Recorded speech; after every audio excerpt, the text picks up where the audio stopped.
Welcome to another episode of Life is the Dog Mistress. I'm doing a little fun follow-up today on a cocktails and conversations that I had with the amazing Krista Kippenberger. And she's doing some pretty amazing stuff. She was talking a little bit about some consulting and some of the things that she was doing when we had our first episode together. And I actually was able to go to an event that she had yesterday.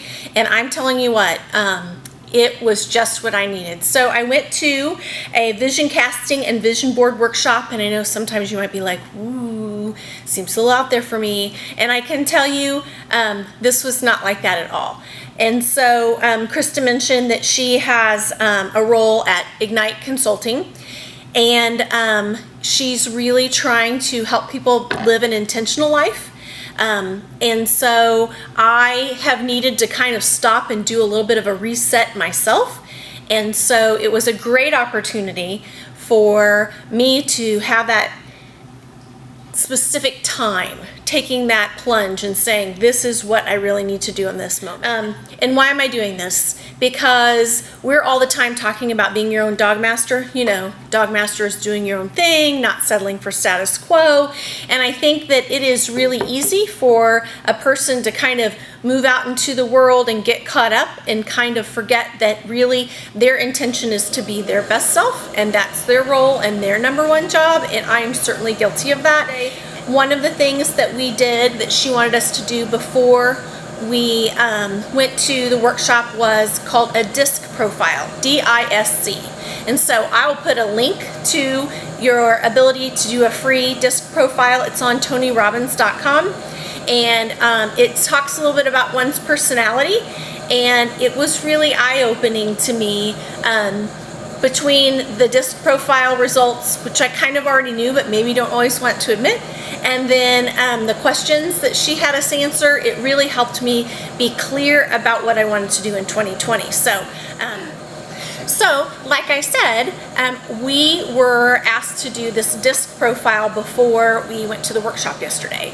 And so I did, and I was not surprised to find out that I am in the I category, so an influencer, networker. I often tease, people ask me what I do, and I say, you know, what I really pride myself on is being the really giant pencil that connects the dots in the old school dot-to-dot puzzles, dot-to-dot magazines. And so one of the things about that, though, is I tend to sometimes put people's interests or their needs before mine, because a lot of pride comes from being able to connect those dots. So if I have somebody that I feel like I can help, then sometimes I will go out of my way to my own detriment to do that. And so that is really one of the things that was pretty humbling to me, because I've noticed myself kind of getting lost a little bit in the last year or so with so many things going on. I have such a great and crazy life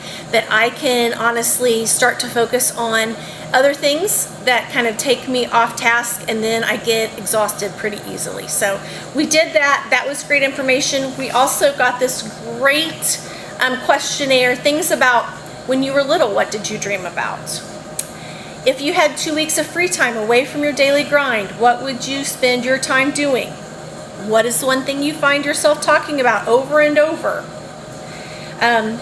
Come up with a list of 3 life wins, one from your childhood, one from your early adulthood, and one within the last 5 years. Again, really not hard questions, but very thoughtful questions. What was your favorite job? Why?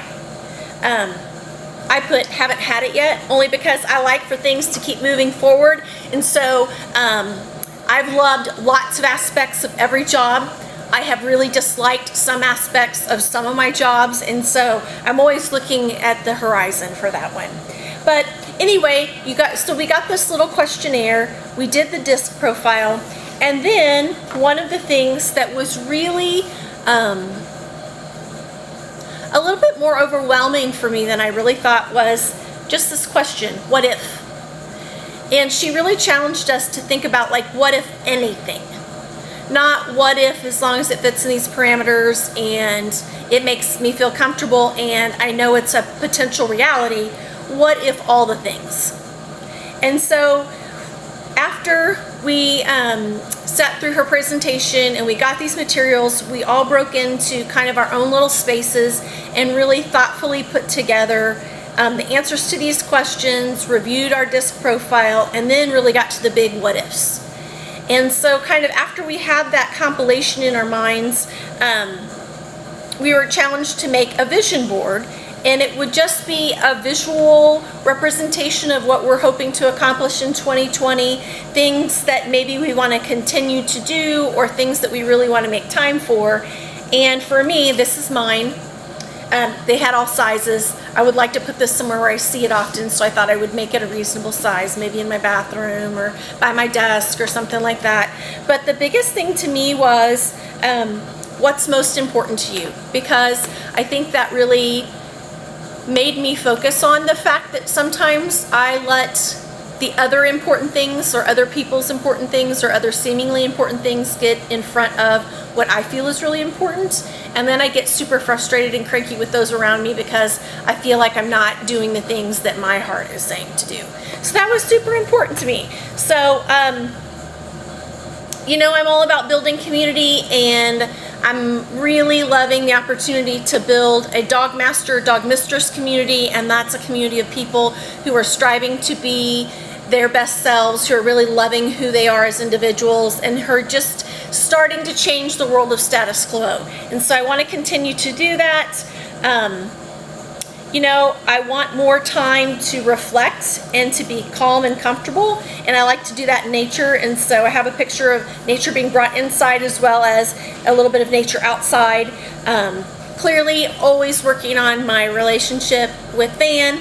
That's very important. I feel like that if you don't take your relationship as seriously as you take your career or your diet regimen or whatever else, your beauty routine, then clearly it's not going to be strong. And so that's one of my hopes, because we get a little off track from time to time and become very transactional. And so it was just a nice compilation of some things I really wanted to do. I'm a member of the Women's Network here, sponsored by the Columbia Chamber of Commerce, and I'd like to get more involved with that. I want to be able to really receive all the things that are amazing about all the women that are part of that organization, as well as give a little bit more. I want to get out and get inspired. I think that it's super easy for me to just stay at home or stay here at the distillery and just work and work away, and that sometimes just kind of dampens my creativity a little bit. So I say all this to you because, number one, I think Krista's amazing, and I know she's planning on having more of these workshops.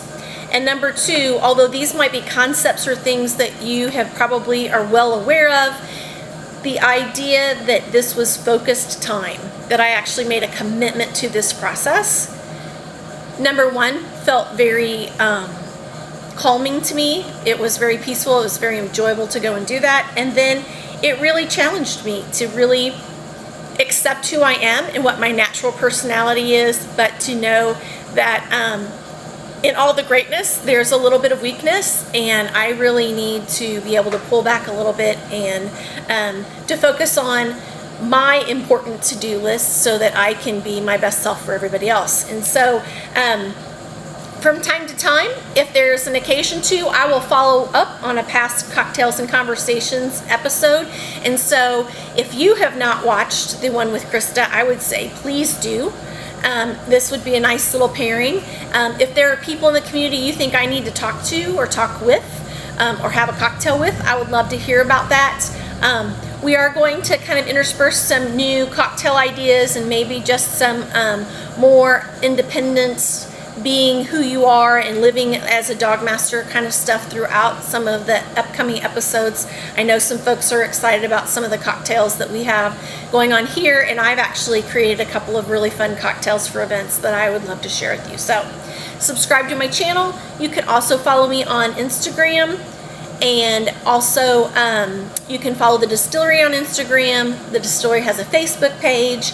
And so as always, go out, be your best self, enjoy the heck out of life, because this is the only one we get, and don't be afraid to be your own dog master. So cheers all.